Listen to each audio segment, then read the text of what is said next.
The problem that we have here is if we lose this battle, we lose everything.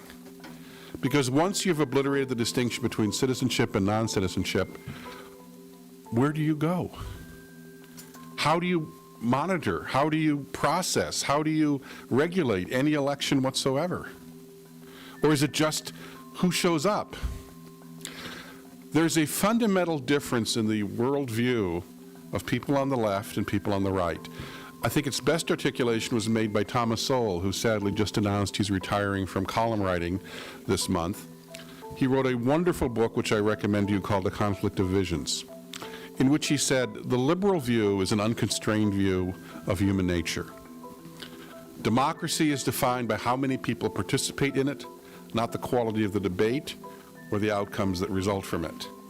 So more democracy, more people voting is good per se. And anything that questions whether or not everybody should be voting, and everybody should be voting without any regulations, is an irritant or an obstacle to democracy. It's an unconstrained view. And they have this carried through in every other issue. The conservatives are bound by the rule of law, constraints on arbitrary power, constraints and rules that regulate and have procedures by which we conduct our democracy, run our republic, honor our Constitution. What we see over and over again in the cases that Hans and I have written about and will be writing about in our next book, we see over and over again the desire that rules are an irritant and they must be dispensed with, and anyone who stands in their way is racist and xenophobic and opposed to the popular will, unless it's the last election, which was a temporary aberration on the march of history. We have to fight this.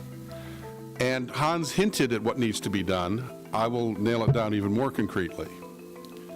If the Trump administration fails to address this issue, it is signing its death sentence for its reelection.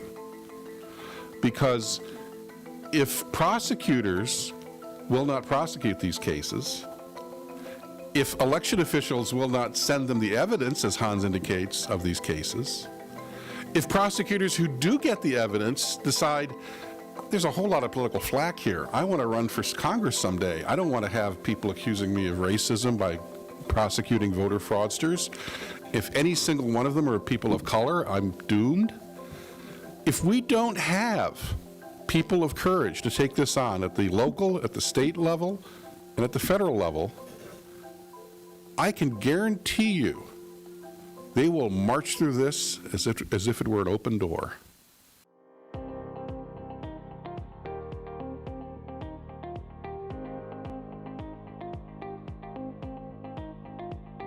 Thanks so much for watching this video. To watch our latest video, click here.